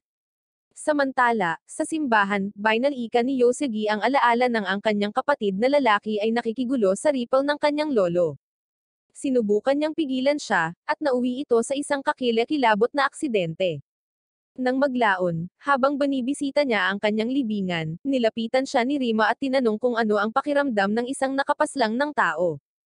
Nang sabihin sa kanya ni Yosagi na huminto, sinampal siya ng maliit na bata at nagpasya na siya ay pag-aari na niya ngayon. Sa kasalukuyan, nakita ni Yosagi si Rima na gumagapang sa kanya habang inaanunsyo niyang gabi na ng kanilang kasal. Sinubukan siyang tanggihan ni Yosagi, kaya sinampal niya ito at sinabihan siyang matakot at sumunod sa kanya. Bumalik sa pagtanggap si Yosagi nang mapansin niya ang larawan ng Platon, at umaasa na hindi siya nito iiwan. Inisip niya ang mga ito na tumatawag sa kanya at napagtanto niyang hindi na siya nag-iisa. Kaya, lumalaban siya sa pamamagitan ng pagkagat kay Rima. Marahas niyang pinanindagan ang sarili, ngunit nag-transform si Rima kasama ang kanyang Relic Eater para turuan siya ng leksyon. Gayunpaman, bago siya makaatake, si Takiro ay pumasok sa bintana upang pabagsakin siya. Tumakbo si Yosagi sa kanya, nakahinga ng maluwag, kaya tinapik niya ang kanyang ulo at sinabi sa kanya na kailangan niyang tulungan si Mari. Bago siya umalis, sinabihan siya ni Yosagi na talunin siya, at kung matagumpay niyang tinulungan si Mari, kakailanganin niyang tapikin muli ang ulo nito. Dahil dito, pinunit ni Yosagi ang kanyang damit at tumakbo paalis, habang si Rima ay mas naging malupit kaysa sa dati habang nakaharap kay Takiro. Matapos ibigay ni Ikaruga kay Yosagi ang rifle ng kanyang lolo para sa misyon, kasama ang dalawang espesyal na bala upang sirain ang kaluluwa ni Mephisto. Samantala, sinimulan ni Mari na gamitin ang kanyang mahika upang ihinto ang spell ng control ng isip kapag nagpakita si Uka at sinabing nag-aalala siya tungkol sa kanya. Agad na tinawag ni Mari si Mephisto dahil hindi iyon sasabihin ni Mari, kaya plano na lang ni Mephisto na paputukan siya. Biglang lumabas si Yosagi at itinulak si Mephisto palabas ng bubong kasama niya. Pagdating nila, mabilis na inilagay ni Mephisto ang isang charm kay Yosagi para mapaibig ang lahat ng lalaki sa kanya at habulin siya. Bumalik sa simbahan, nadaig ni Takiro si Rima, na nabasa ang kanyang pantalon dahil sa takot at hinimatay. Tinanong ni Lepes kung bakit hindi siya tinapos ni Takiro, kaya sinabi niyang may mas mahalagang bagay na dapat asikasuhin. Bumalik sa bubong, si Mari ay napaputukan sa braso ni Mephisto, na bumalik upang tapusin ang trabaho. Gayunpaman, nagpakita si Takiro upang protektahan siya. Ipinatawag ni Mephisto si Vlad at gumamit ng isang shot para desarmahan si Takiro. Walang pagpipilian si Takiro kundi harapin siya gamit ang kanyang espada, habang si Mephisto ay may masamang ideya. Dumating si Yosagi, at sinabi ni Uka na si Takiro ang sinaniban ni Mephisto, kaya kailangan niyang paputukan siya. Gayunpaman, sinabi ni Takari kay Yosagi na paputukan silang dalawa kung hindi siya makapagpas siya, dahil lahat sila ay nagtitiwala sa kanya. Alam na ngayon ni Yosagi kung ano ang gagawin, ngunit bago siya tumira ng shot, sinimulan ni Uka na labanan si Mephisto para sa kontrol. Sinabihan niya si Yosagi na paputukan siya, kaya nagpaputok si Yosagi ng bala sa kanyang likod na pinakawalan ang kaluluwa ni Mephisto. Susunod, pinupuntirya ni Yosagi ang kanyang kaluluwa at sinisira siya para sa kabutihan. Pagkatapos, tumakbo sila kay Uka para tingnan kung okay lang siya. Natapos na ni Marina iwaksi ang magic at tumakbo din para tumulong, ngunit nagpakita si Ikaruga at tinitingnan ang pulso ni Uka. Kapag nahawakan na niya ito, sinabi niya sa lahat na ayos lang siya. Kaya, binuksan ni Uka ang kanyang mga mata at sinabi sa lahat na mag-relax. Pagkalipas ng ilang araw, tinawag si Ikaruga sa opisina ng chairman, kung saan ipinakita siya sa isang larawan ng isang Dark Elf cell, na ginamit ng isang organisasyon na tinatawag na Alchemist upang lumikha ng mga armas. Sinabi ni Ikaruga na wala siyang alam tungkol dito, ngunit sinabi ni Sogitsu na nagtatrabaho siya sa Alchemist bilang isang henyong mananaliksik na nilikha nila. Gayunpaman, iginiit ni Ikaruga na wala siyang alam at umalis. Sinabi ni Hayato kay Sogitsu na tiyak na nagsisinungaling siya at dapat nilang pilitin ito palabas sa kanya, ngunit sinabi ni Sogitsu na mas masaya na panoorin ang kanyang ginagawa. Samantala, sinusuri ng mga estudyante ang kanilang mga pagtatanghal sa Platon, at gaya ng dati, ang ika-35th na Platon ang may pinakamahinang pagganap. Si Marie ay nagpapakita upang pagtawanan sila, ngunit ipinaalala sa kanila ni Yosugi na bahagi rin siya ng grupo ng mga pagkabigo. Si Uka at Ikaruga ay nagpakita, ngunit nang tanungin ni Takiro kung ano ang ginagawa ni Ikaruga, sinabi niya sa kanya na hindi niya kayang hawakan ang katotohanan. Nagtataka si Takiro kung ano ang pumasok sa kanya, kaya itinuro niya na ang iba ay nahulog para sa kanyang pasanin sa carrier. Kapag nagprotesta ang mga babae, sinabi ni Takiro sa kanila na kailangan nilang tumuon sa pagkuha ng higit pang mga puntos. Nang maglaon, sa opisina, iminumungkahi ni Yosugi na pumunta sa hangganan kasama ang mga mangkukulam, ngunit ipinagmamalaki ni Marie na sila ay papaputukan sa loob ng 5 minuto. Pagkatapos ay iminumungkahi niya na sundan ang higanteng ahas sa mga imbornal, ngunit sinabi ng mga babae na wala ito. Lumapit si Takiro kay Ikaruga, na nagsasabing ang kanilang platon ay hindi nagbago kahit kaunti. Sinabi ni Takiro na ito ay naging ganito na dahil ito ay sila lamang, kaya sinabi ni Ikaruga na sila ay parang isang matandang mag-asawa. Biglang ibinalita ni Ikaruga na siya ay magbabakasyon ngunit tumanggi siyang sabihin sa kanila kung bakit. Sa kanyang pag-alis, sinabi niya sa kanila na gawin ang kanilang makakaya at nagpaalam. Naalala ni Takiro kung paano niya unang nakilala si Ikaruga. Ang kanyang pagmamataas ay hindi nagpapahintulot sa kanya na labanan ng isang walang armas na kalaban, kaya siya ay napapabagsak araw-araw. Sa kasalukuyan, itinuro ni Takiro na si Ikaruga ay hindi kailanman nagpaalam, at si Yosugi ay sumang-ayon na siya ay kumikilos ng kakaiba sa buong araw. Samantala, sa Valhalla, nakipagpulong si Hunted sa isang emo scientist na tinatawag na Aisoka. Tinanong ni Hunted kung bakit mahilig siya sa alchemy, kaya sinabi ni Aisoka na pinayagan lang siya nitong lumikha ng kanilang hiniling. Napagtanto ni Hunted na hiniling niya sa kanya na tapusin ang lahat ng mga siyentipiko para sa isang praktikal na dahilan, at ito ay nagpagalit sa kanya. Ginagawa ni Hunted ang pagpaslang dahil mahal niya ang mga tao at ang kanilang mga pagkasawi, ngunit siya ay may pagkaumay para sa paggawa nito ng walang anumang emosyon. Biglang nakaramdam ng pananakit si Aisoka sa kanyang ulo, at pagkatapos ay sinabi niya sa kanya na mayroon siyang impormasyon tungkol sa Dark Elf Cell. Nang tanungin ni Hunted kung mapagkakatiwalaan niya ang impormasyon, sinabi ni Aisoka na pinagkakatiwalaan niya ito dahil ito ay mula sa kanyang kapatid.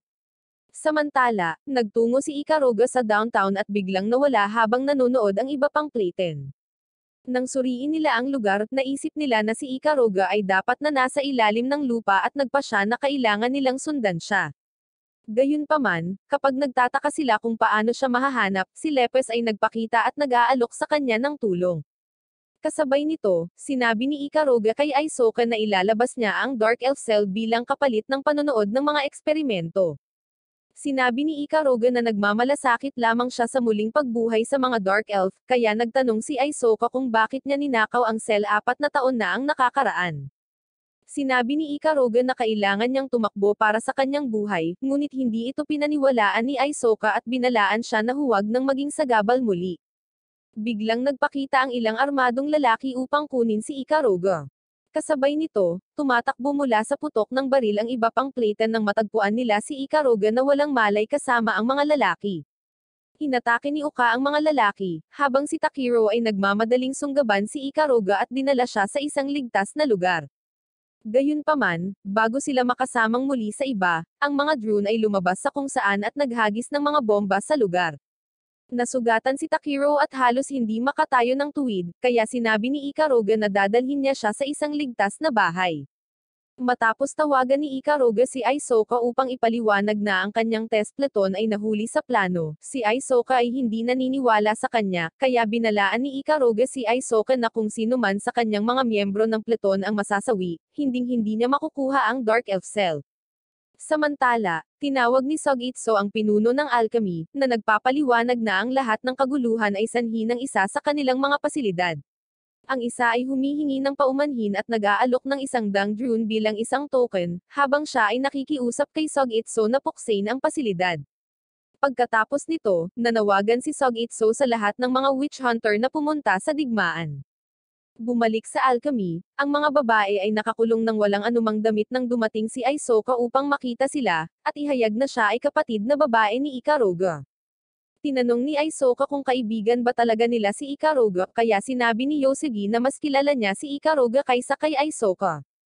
Sinabi ni Aisoka na hindi ito posible dahil siya ay isang sandata na ginawa para sa pagsasaliksik, at nagpa siya na sabihin sa kanila kung anong uri ng tao talaga si Ikaruga. Noong mga bata pa sila, nagawa ni na Ikaruga at Aisoka na i-transplant ang utak ng tao sa griffins at gumawa ng iba pang mga nakatutuwang bagay. Gayunpaman, nagsimulang magtanong si Ikaruga ng mga kakaibang tanong tungkol sa mga pamilya, at kaibigan salamat sa isang aklat na kanyang pineslit sa loob. Binalaan siya ni Aisoka na alisin ito, ngunit sinabi ni Ikaruga na masyadong masikip ang pasilidad para sa kanya. Nang maglaon, lumikha si Ikaruga ng isang elf na walang mana upang siya ay makaalis palabas.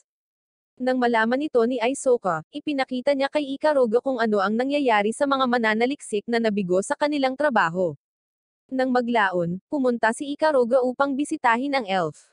Nang tawagin ito na kanyang mama, nakita ito ni Ikaruga na cute at pinangalanan siyang Kanarya, na nagpapasaya sa kanya. Nang gabing iyon, iniimpake ni Ikaruga ang kanyang gamit upang tumakas. Nang sinubukan ni Aisoka na pigilan siya, iminungkahi ni Ikaruga na sabay silang tumakas. Nang lumabas ang alerto na ang Dark Elf Cell ay ninakaw, nagpaalam si Ikaruga kay Aisoka at tumakbo ito para hanapin si Kanarya. Gayunpaman, sa oras na makarating siya doon, huli na ang lahat. Sa kasalukuyan, sinabi ni Ikaruga kay Takiro ang tungkol sa kanyang nakaraan bago siya sumali sa Anti-Magic Academy. Sinabi ni Takiro na iyon ang unang pagkakataon na napag-usapan niya ang kanyang sarili, kaya ipinaliwanag niya na hindi siya sigurado kung mayroon siyang pakiramdam ng tama or mali. Tinanong ni Takiro kung ano talaga ang gusto niya at nag-aalok ng tulong. Kapag tinanong ni Ikaruga kung ano ang gagawin niya kung ito ay isang bagay na masama, sinabi niya na pipigilan niya siya.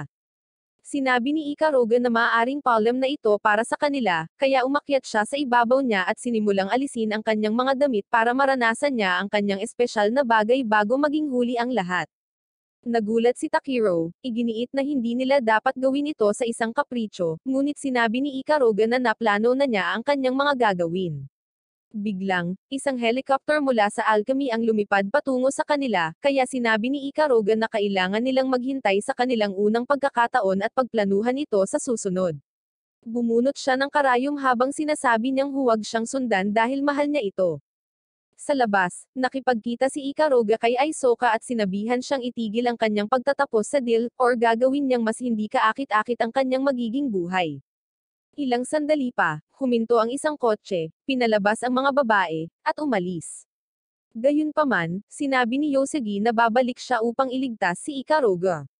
Tinanong ni Uka kung talagang nagtitiwala siya sa kanya pagkatapos marinig ang tungkol sa kanyang nakaraan, ngunit sinabi ni Yoshigi na mahalaga lang siya sa kung sino siya ngayon at determinado siyang ibalik siya. Dahil dito, sumang-ayon sina Uka at Mari na tumulong. Sa sandaling iyon, ang mga drone mula sa Inquisition ay dumaan sa kanila patungo sa alchemy. Huminto ang isang limo, at lumabas si Sogitsu upang ipaalam sa kanila na pupunta sila sa digmaan. Kapag nagtanong siya tungkol kay Takiro at Ikaruga, sinabi nilang wala silang ideya kung nasaan sila, kaya binuksan niya ang isang case na puno ng mga armas na maaari nilang piliin. Samantala, nadapa si Takiro palabas ng gusali, nahihirapan pa rin sa mga epekto ng gamot. Pagkatapos ay sinabi niya kay Lepus na gusto niyang sumama muli sa kanyang mga kasama, kaya't sumama siya sa kanya upang i-activate ang suit ng Witch Hunter. Tumungo sila sa alchemy at sinimulang ibagsak ang mga drone. Sinabi ni Lepos na si Ikaruga ay malamang na nasa itaas na palapag ng tore, kaya tinanong ni Takiro kung nakakalipad si Lepos. Sinabi ni Lepos na imposible ang paglipad ng walang pakpak, ngunit maaari siyang tumalon ng mataas at mag-glide. Sinabi sa kanya ni Takiro kung gaano siya kahanga-hanga, ngunit sinabi ni Lepos na may kakaiba sa pagtayo niya ng kanyang tool.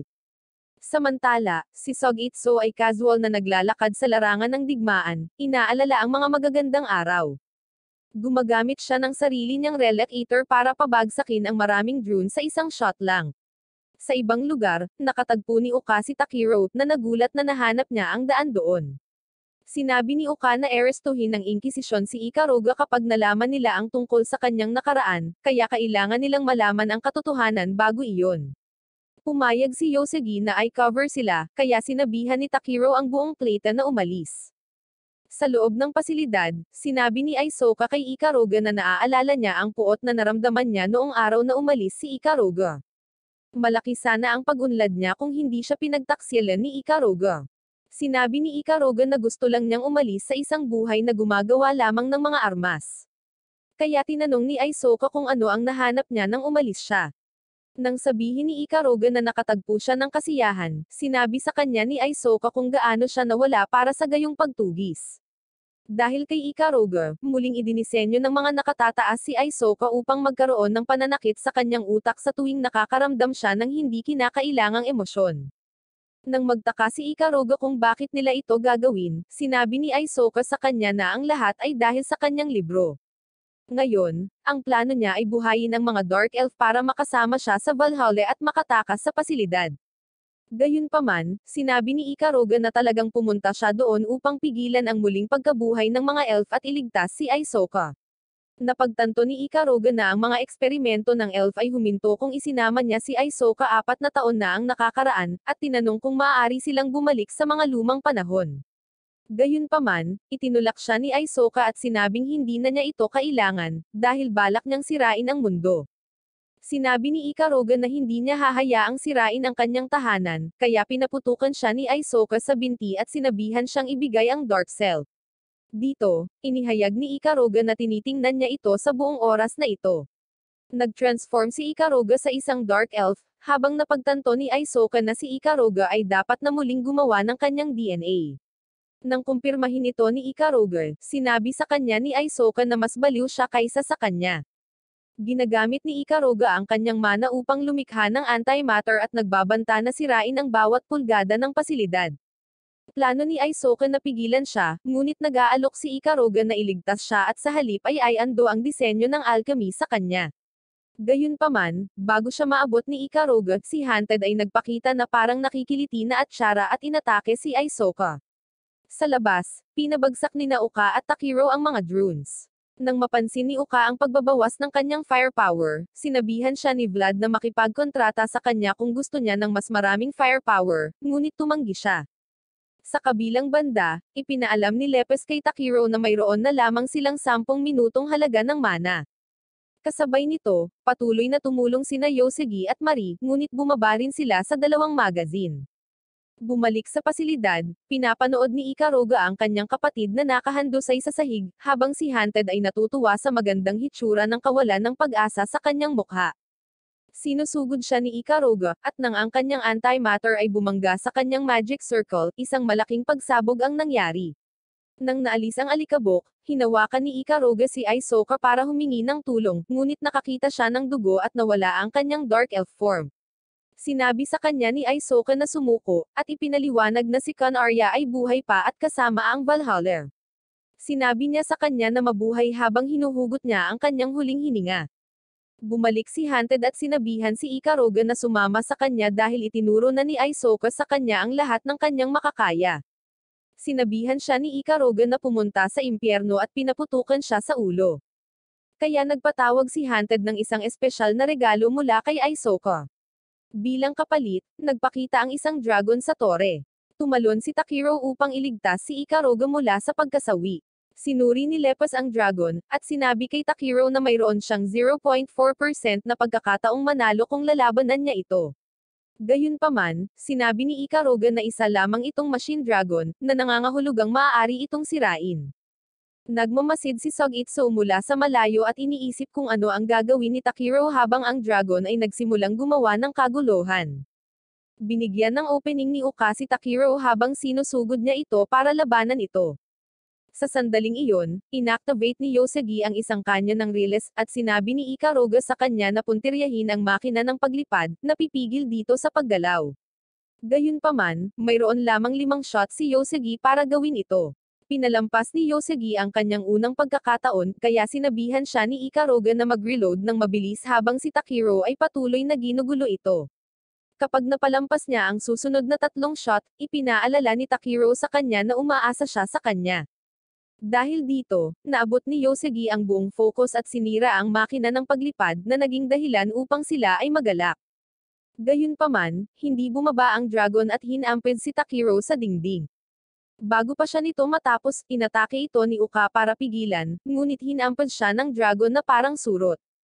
Sinubukan ni Takiro na sirain ang makina ng paglipad, ngunit sinabi sa kanya ni Lepus na wala na silang mana at malapit nang mawala sa form na ito. Sa sandaling iyon, ipinaalala ni Marie sa kanila na nasa anime pa rin siya at pinaputukan si Takiro gamit ang natitirang bahagi ng kanyang mana. Nag-charge muli si Takiro at nagagawang tumagos sa flight engine. Sinabi niya kay Lepus na ilagay ang lahat ng kanilang lakas sa susunod na pag-atake, at hiniwa ang katawan ng dragon hanggang sa tuluyang mawala ang kanyang suit. Dahil dito, sa wakas ay bumagsak at nag-deactivate ang dragon. Pagkalipas ng mga araw, ipinaalam ni Ikaruga sa grupo ang isang undercover na operasyon upang mabawi ang isang mahiwagang artifact. Iminumungkahi ni Uka na maghanda sila kaagad para sa operasyon, ngunit nagbabala si Ikaruga na maaaring hindi makayanan ng grupo ang gawain, ngunit tinitiyak niyang nakapunta na siya sa ilang mga undercover na misyon noon. Kaya sinabi sa kanya ni Ikaruga na gawin ang makakaya. Gayunpaman, lumalabas na nakapasok sila sa isang nightclub, na siyang pinakamasamang bangungot ni Uka. Ang mga babae ay nakaupo kasama ang ilang mga lasing, di naliligo na lalaki na nagsasabi sa kanila na uminom. Sinabi ni Yosegi na hindi sila makakainom sa duty dahil ang kanilang cosplaying ay halos hindi legal. Sinubukan ng mga lalaki na kausapin si Uka, ngunit pinapanatili niya ang kanyang distansya. Kaya't binalaan siya ni Yosegi tungkol sa pagbubuking ng kanilang takip. Hindi makapaniwala si Uka na nahulog siya sa baluktot na plano ni Ikaruga, kaya plano niyang tapusin ang operasyon sa lalong madaling panahon. Bigla, pinuri siya ng lalaki sa kanyang magagandang assets na naging dahilan upang magalit siya sa kanya at magdulot ng eksena.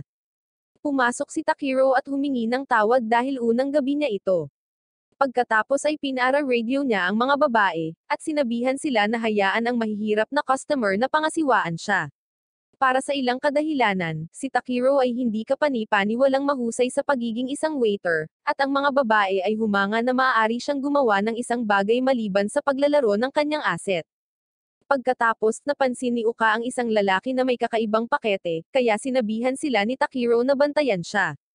Umupo si Uka sa tabi niya habang sinusubukan niyang ligawan ang isang babae na labas ng kanyang liga.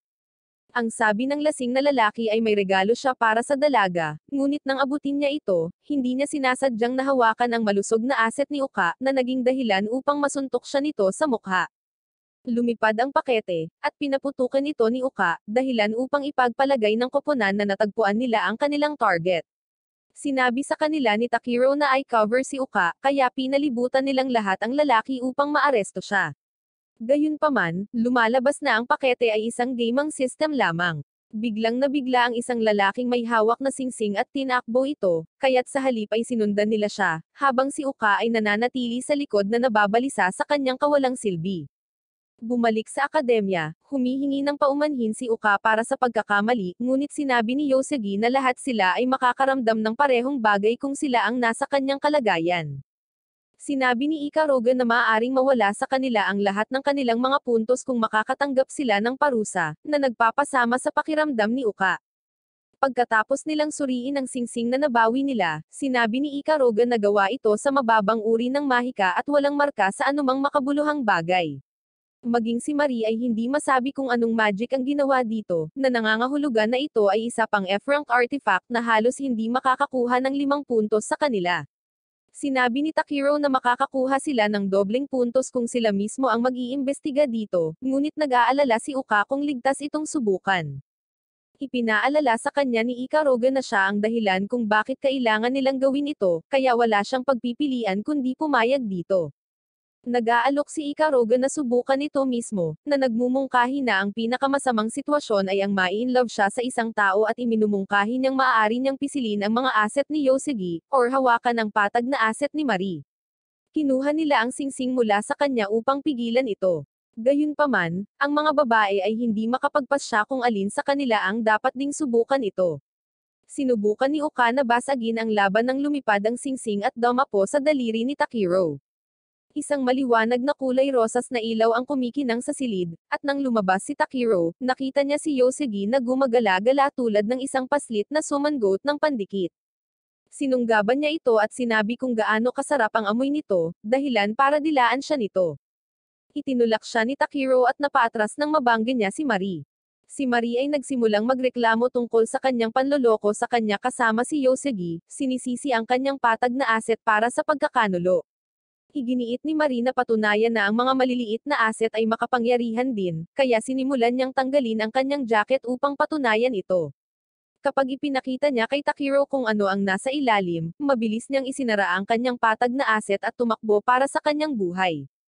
Bigla siyang hinarap ni Uka sa sahig at tinanong kung bakit siya mukhang miserable. Sinimulan niya itong dilaan na parang aso, kaya pinigilan siya ni Takiro habang gumagapang ito palabas mula sa ilalim niya. Nang makatakas siya, nagulat siya na pati si Lepes ay nadamay. Sa sandaling iyon, ipinaalam sa kanya ni Ikaruga na ito ay isang singsing ng kalasinggan, na ikinagulat niya. Natutuwa si Takiro na makitang matino pa rin siya hanggang sa sinabi niyang malayo pa siya rito. Gayunpaman, bago siya makascore ng isa sa kanya, siya ay nalumbay at nasusuka. Makalipas ang ilang araw, nasa susunod na nilang misyon ang pag-iimbestiga kung bakit hindi nagtatapos ang tag-araw sa isang partikular na beach. Sinabi ni Marina ang pagpapanatili ng isang season ay magiging mahirap para sa isang mangkukulam, habang si Ikaruga ay nagluluksa kung bakit gugustuhin ng sino man na gawing permanente ang tag-araw. Sinabi lang ni Takiro sa mga babae na subukan at magsaya rin. Pagdating nila sa dalampasigan, nakita nilang tag-araw na talaga at naghiwa-hiwalay sila para maghanap sa dalampasigan. Ilang sandali pa, si Marie ay nag-splash sa tubig habang si Uka ay pinapagalitan siya dahil sa pagkawala ng focus. Sa sandaling iyon, dumating si Yoshigi at tumungo sa tubig. Gayunpaman, binalaan siya ni Uka na tumakbo ng mas mahinahon bago baguhin ng kanyang mga asset ang daloy ng gravity. Narinig ni Ikaruga si Uka tungkol sa mga swimwear, kaya ibinigay niya ang kanyang mga pagpipiliang bikini na papalitan. Nagpalit si Uka at sinabing para sa misyon ang lahat. Kaya sinubukan ni Marie na kunin ang atensyon ni Takiro. Gayunpaman, nakatuon lamang si Takiro kay Lepes, kaya hindi niya ginaisang ang isang sinaunang beast. Lahat sila ay nagsimulang magsaya sa dalampasigan, maliban kay Ikaruga, na nag-iisip na maaari siyang matuno salamat sa init. Natagpuan ni Takiro si Lepes na nanonood ng ilang mangingisda, kaya ipinaliwanag niya na naglalagay sila ng pain sa kanilang mga kawit upang mahuli ang mga isda. Kapag oras na para sa tanghalian, nilalanghap ni Takiro ang kanyang pagkain na parang ito na ang huling pagkain na matitikman niya. Pinaalalahanan sila ni Marie na sila ay dapat na nasa isang misyon, ngunit iginiit ni Uka na ang isang hukbo ay hindi maaaring magmarcha nang walang laman ang tiyan. Matapos magpasya ang mga babae na kumuha ng mga popsicle para sa dessert, sumakit ang tiyan ni Takiro at tumakbo sa banyo. Sa sandaling iyon, napansin ni Uka ang ilang lifeguard na may kasamang pasyente na nagsasabing ang lalaki ay inatake ng isang higanteng halimaw. Ang sabi ni Lepes ay marahil ito ay isang mahiwagang nilalang na tinatawag na Inviter Summer. Naghahanda ang mga babae na umalis nang sabihin ni Uka na uupo siya dahil hindi siya marunong lumangoy. Wala pa ring silbi si Ikaruga, habang ibinabagsak ni Takiro ang kanyang mga kanyan sa banyo. Kaya inanunsyo ni Yoshigi na ang mini Platon ang bahala dito. Sinabi ni Marie na hindi siya sapat upang maging mini, kaya tinitigan ng mga babae ang kanyang patag na asset upang hindi sumang-ayon. May ideya si Lepes sa paghuli sa halimaw, na kinabibilangan ng paggamit ng mga babae bilang decoy habang siya ay nangingisda. Sa wakas ay nagpakita ang halimaw at nagpapatuloy na gumawa ng mga kultural na bagay sa mga babae. Kaya tinanong ni Lepes si Takiro kung ano ang gagawin. Sinabi ni Takiro na kailangan niya ng 1 minuto, kaya sinabi ni Lepes sa mga babae na mag-relax.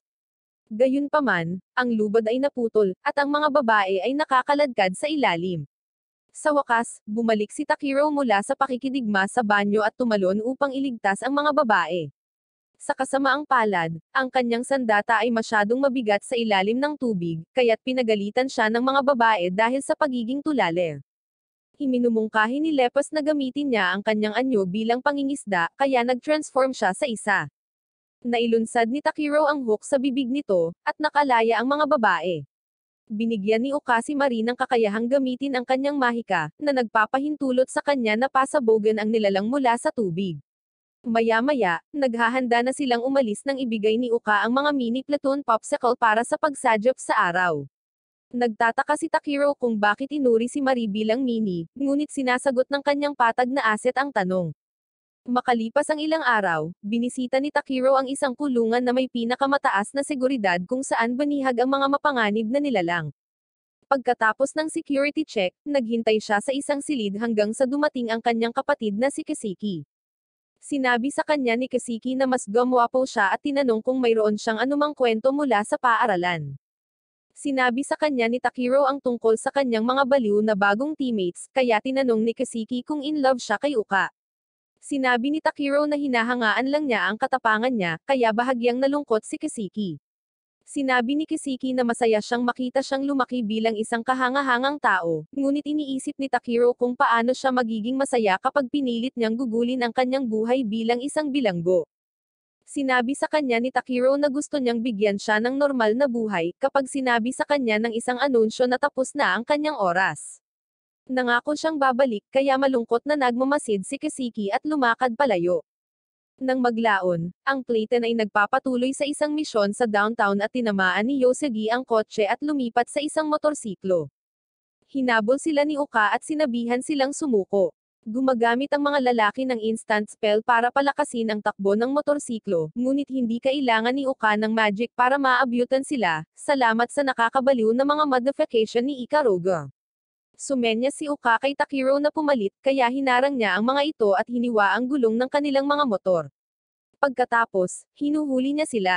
Pagbalik nila sa paaralan, nasasabik si Yosugi sa dami ng puntos na kanilang nakuha.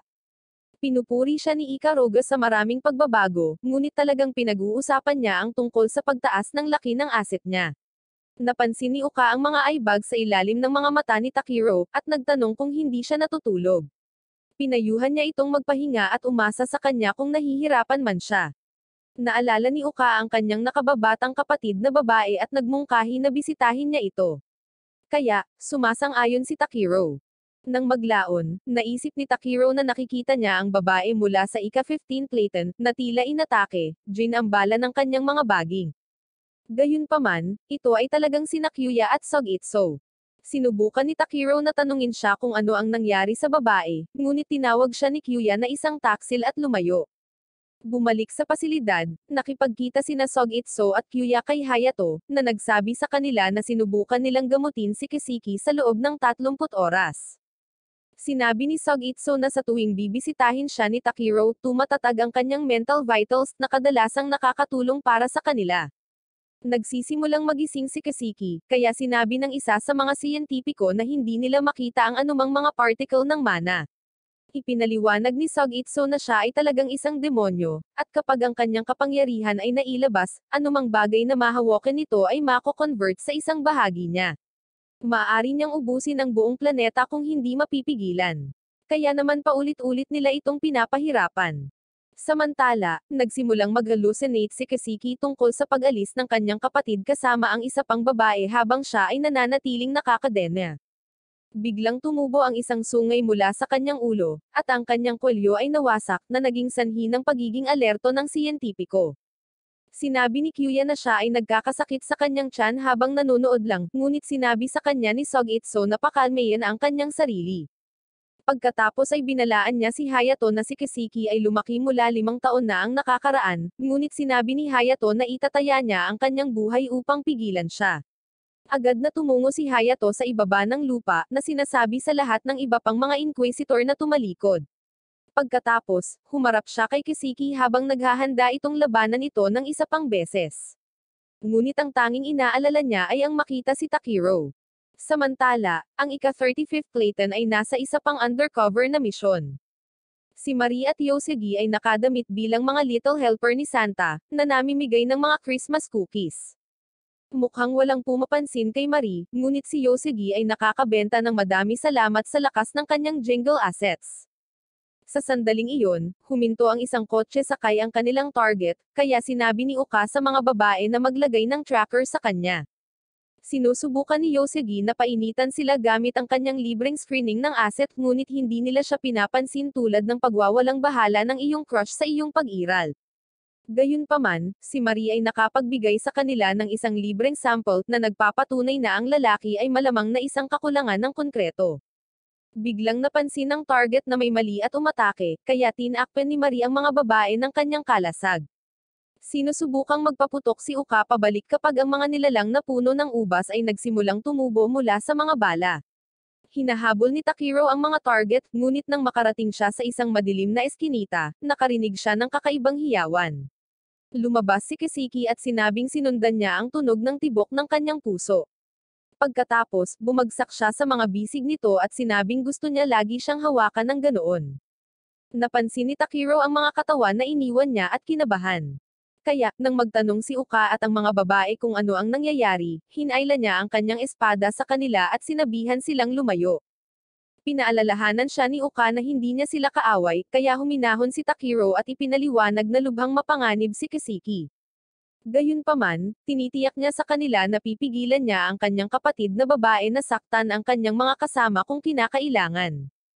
Nagulat ang mga babae nang marinig na kapatid niya siya, kaya ipinaliwanag ni Takiro na siya ay isang threat level SS na nakipagkita sa kanya. Bumalik sa bilangguan, nagpakita si Hayato mula sa ilalim ng mga durog na bato at humingi ng paumanhin sa pagpayag na makatakas si Kisiki. Sinabi sa kanya ni Sogitsu na maganda ang kanyang ginawa, ngunit kailangan nilang mahanap siya bago niya sirain ang mundo. Pansamantala, iniisip ni Sogitsu kung ano ang gagawin sa pinsalang naiwan niya. Samantala, nagising si Kisiki at sinabi kay Takiro na muli siyang pumaslang ng mga tao. Ngunit sinabi sa kanya ni Takiro na hindi niya ito kasalanan. Pumasok si Uka at nagpakilala, ngunit si Kisiki ay nahihiya na nagtago sa likod ni Takiro at sinabi ang kanyang pangalan. Humingi ng paumanhin si Takiro sa kakulangan ni Kisiki sa mga kasanayan sa pakikisalamuha, ngunit naunawaan ito ni Uka at hiniling sa kanya na sumama sa kanya. Nakipagpulong si Takiro sa iba pang pleton, at ipinaliwanag na hindi makontrol ni Kisiki ang kanyang kapangyarihan at hindi pumapaslang dahil gusto niya. Sinabi ni Ikaruga na si Kisiki ay naghihirap mula sa overflow syndrome, na karaniwang maaaring sugpuin ng isa sa mga anti-magic color na iyon. Ngunit dahil si Kisiki ay may pambihirang halaga ng mana, para siyang isang natural na kalamidad sa paglalakad. Sinabi ni Takiro na masyadong mapanganib na pangunahan si Kisiki sa labas at dapat nilang ibigay siya sa Inquisition. Kaya, iminumungkahi ni Uka na ay escort nila si Kisiki sa restricted zone. Tinanong ni Takiro kung bakit hindi na lang niya tinawagan ang Inquisition para magpadala ng mga witch hunter, kaya sinabi ni Uka na binibigyan niya sila ng isang oras para sa bonding ng magkapatid. Sumang-ayon ang mga babae na tumulong, at nagsimulang mag-away sina Marie at Uka tungkol sa kung gaano siya ka-sweet, habang nagbibiro si Ikaruga na hindi niya dinadala ang kalahati ng kanyang pasanin or ano pa man. Matapos magtungo ang mga babae sa silid ni Kisiki upang ihanda siya para sa isang date kasama ang kanyang kapatid. Pagkatapos subukan ang iba't ibang mga damit at matuklasan na mayroon siyang mas malalaking asset kaysa kay Marie, sila ay nagsettle sa pinakamagandang damit para sa trabaho. Nang maglaon, magkakape sina Takiro at Kisiki, at masaya si Kisiki na tina-trato siya ng mga babae na parang sarili nilang kapatid. Inilalarawan niya kung gaano sila ka-sweet, kahit na binabalaan sila ni Takiro tungkol sa mga maluwag na tornilyo sa kanila. Pagkatapos ay humingi sa kanya ng pabor si Kisiki, at nang magtaka siya kung ano ito, hiniling niya sa kanya na tapusin ang kanyang buhay. Sinabi niya na kahit na masaya siyang magpanggap na normal sa kanya, ang kanyang kapangyarihan ay lumakas pa kaysa dati, na nangangahulugan na maaari siyang pumaslang ng maraming tao muli. Alam niyang dapat siyang masawi, ngunit gusto lang niyang masawi sa pamamagitan ng mga kamay ni Takiro. Sinabi ni Takiro na gusto niyang mabuhay siya, ngunit kung dumating ang isang araw na kailangan niyang tapusin ang kanyang buhay, iyon din ang araw na siya ay masasawi. Hanggang doon, ipinangako niyang paprotektahan siya hanggang sa maabot niya talaga ang kanyang limitasyon. Dahil dito, nangako si Kasiki na magtatagal pa. Samantala, isang lalaking nagngangalang Orochi ang nagulat sa kanyang partner na ang target na dapat nilang iligtas ay lumabas sa kulungan. Ang babae pala ay si Kan Arya, kaya iminungkahi niyang gamitin nila ang pagkakataon upang sirain ang akademya. Sinabi sa kanya ni Orochi na hindi sila makakakilos ng mag-isa, at inutusan sila ng Valhalla na hulihin si Kasiki. Kasabay nito, tinitigan ni Kasiki ang isang Ferris wheel, kaya iminungkahi ni Takiro na sumakay sila dito. Ngunit bago nila magawa, nagpakita si Kyuya at Hamarang sa kanilang daan. Tinanong ni Takiro kung ano ang ginagawa niya roon nang muling magpakita ang babaeng iyon, at tinawag si Kyuya na kanyang master. Tina-target ni Kyuya si Kasiki, kaya nag-transform si Takiro sa kanyang suit kasabay ni Kyuya. Nagulat si Takiro na si Kyuya ay may relic eater, at sa kanyang pagtataka, nakuha ito sa anyo ng babaeng iyon. Nagseryoso na ang mga lalaki nang magpakita si Hayato, at sinabi sa kanila na itigil ito. Sinabi niya sa kanila na haharapin nila ang mga kahihinatnan ng pakikipaglaban sa isang sibilyang lugar, kaya sila ay nawalan ng kapangyarihan. Humingi ng pahintulot si Takiro na makipag-usap kay Kasiki, at sinabi sa kanya na ikinalulungkot niya na hindi niya maipakita sa kanya ang higit pa sa labas ng mundo. Pagkatapos ay sinabihan siya ni Kasiki na huwag kalimutan ang kanyang pangako habang hinimatay ito sa kanyang mga bisig. Sa sandaling iyon, nagpakita si Sogitsu at sinabi sa kanya na naturukan siya ng pampakalma. Gayunpaman, gumawa ng krimen si Takiro sa pamamagitan ng pagpapanatili sa kanya at nasentensyahan ng solitary confinement. Bago siya umalis, sinabi ni Sogitsu na tutulong ang alchemy sa pagsugpo sa kapangyarihan ni Kasiki, kaya ililipat siya sa isang bagong pasilidad. Ngunit tumanggi si Sogitsu na sabihin sa kanya kung saan dahil tina-target siya ng Valhalla. Samantala, nagtakda sina Orochi at Kan Arya upang hulihin si Kasiki. Si Kan Arya ay pumasok sa isang eroplano, ngunit ito ay naging isang decoy. Nabalitaan ni Hayato ang tungkol sa pag-atake sa eroplano, ngunit iginiit niya na magpatuloy sa operasyon. Sinabi niya kay Kyuya na maghanda na umalis anumang oras. Dito, sinabi ni Kyuya kay Hayato na huwag hadlangan ang kanyang paghihiganti laban kay Hunted at sa sino mang erehe. Biglang inatake ang kanilang truck, at napapalibutan sila ng drone, kaya tinawag nila ang kanilang mga relic eaters at naghanda upang labanan. Samantala, naalala ni Takiro noong siya ay bata pa at natuklasan niyang nakakulong ang kanyang nakababatang kapatid na babae sa isang kamalig. Nang tanungin niya ang kanyang ama, sinabi niya sa kanya na ang mga babae sa kanilang angkan ay ipinanganak bilang mga demonyo, kaya isang kaugalian na tapusin ang kanilang mga anak na babae sa sandaling sila ay ipinanganak. Gayunpaman, ipinanganak si Kasiki na immortal, kaya kahit anong gawin sa kanya hindi siya nasasawi. Isang araw, natagpuan ni Takiro ang kanyang ama na nasugatan habang ipinaliwanag niya na nakalabas si Kasiki sa kanyang holer. Sinabi niya kay Takiro na nasa kanya ang desisyon kung tatapusin siya or paprotektahan siya. Pagkatapos, natagpuan ni Takiro si Kasiki sa gilid ng isang bangin, nagmamakaawa para sa kasawian, ngunit sinabi ni Takiro na hindi niya ito magagawa. Biglang sinabi ng overflow sa paligid ni Kasiki na sirain ang lahat, kaya nahulog si Kasiki sa bangin na naging dahilan ng overflow na umapaw. Nang magising si Takiro, humingi ng paumanhin si Uka sa pagpasok nila sa gulo na ito, ngunit pinasalamatan siya ni Takiro sa pagtulong sa kanya na gumugol ng oras kasama si Kasiki. Ipinaliwanag ni Uka na gusto niyang makibahagi sa kanyang mga pasanin dahil nakaramdam siya ng utang na loob sa kanya. Sa nakalipas na ilang buwan, nagbago siya mula sa isang mahusay hanggang sa isang grade C lamang, at lahat ito ay salamat kay Takiro. Ipinaalala sa kanya ni Uka kung paano niya tinanggap ang kalahati ng kanyang mga pasanin, kaya nag-aalok siya na dalhin ang kalahati ng kanyang pasanin, na nagpapaalala sa kanya na hindi rin siya nag-iisa. Sa sandaling iyon, nagpakita si Nag-Ero at pinalabas sila sa kulungan. Sinabi niya kay Takiro na ang sasakyang naghahatid kay Kasiki ay inatake ng Valhalla kaya kailangan niyang pumunta agad doon. Sa labas, nakita niya ang natitirang bahagi ng pleta na nag-aalok upang tumulong, kaya sinabi ni Takiro sa kanila na nagpapasalamat siya. Nagulat ang mga babae na hindi siya nagpupumiglas sa kanilang tulong, kaya tinanong nila si Uka kung may nangyari sa pagitan nila sa bilangguan. Pinagalitan lang sila ni Uka dahil sa pag-aaksaya ng oras at sinabing kailangan na nilang umalis. Bumalik sa mga kalye, tinapos ni Hayato at Kyuya na alisin ang lahat ng drone kapag nagpakita si Orochi. Sinabihan ni Hayato si Kyuya na ihatid ang subject sa kanyang patutunguhan, dahil si Orochi ay mahihirapang talunin. Nang umalis si Kyuya, binalaan siya ni Orochi na medyo malakas siya, kaya't naglabas si Hayato ng pangalawang Relic Eater, kaya naisip ni Orochi na maaaring maging kawili-wili ito. Sa kabilang banda, napagtanto ni Kyuya na mayroon siyang perpektong pagkakataon upang wakasan si Kiseki, kaya pumunta siya sa likod at sinubukang tapusin siya kapag nagpakita si Takiro. Tinanong siya ni Takiro kung ano ang ginawa sa kanya ni Kiseki, ngunit sinabi niyang plano niyang tapusin ang lahat ng mga erehe. Sinasabi sa kanya ng kanyang Relic Eater na ipagpatuloy ang pagkamuhi sa lahat at tatakpan siya ng kapangyarihan. Napagtanto ni Takiro na kagagawan niya ang lahat. Sinubukan ni Takiro na sabihin kay Kyuya na hindi ito gusto ng kanyang mga kasamahan sa koponan, ngunit nag-trigger ito kay Kyuya, na umatake kaagad. Iniiwasan ni Takiro ang lahat ng kanyang pag-atake at pinutol ang kanyang Relic Eater, na nagdulot ng pagsabog. Sinubukan ni Takiro na hanapin si Kiseki, ngunit tumayo si Kyuya sa likuran niya at sinabing hindi pa siya tapos.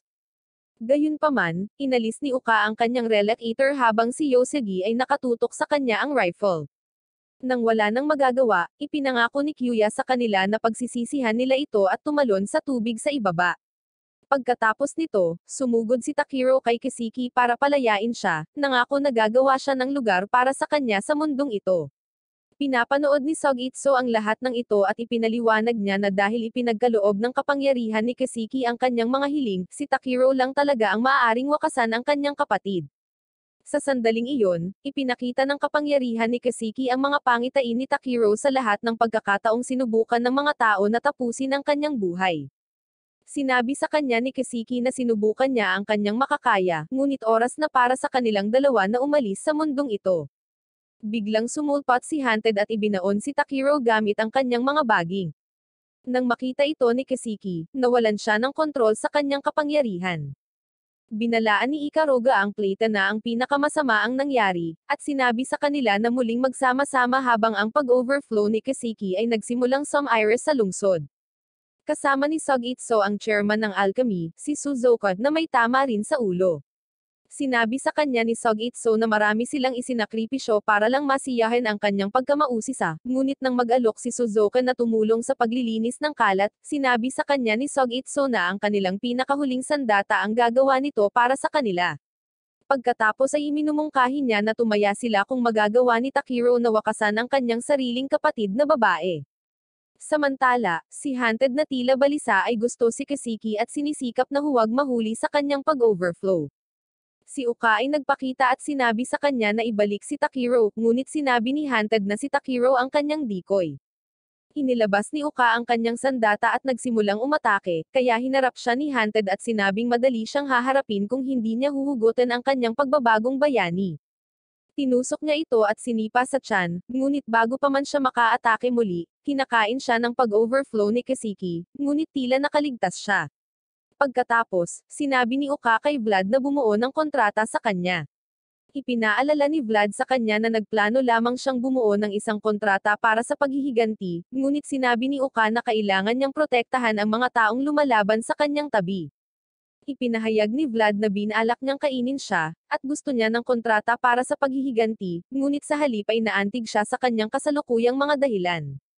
Sa wakas ay nabuo na ni Uka ang kanyang kontrata at naging isang Power Ranger Scarlet Witch.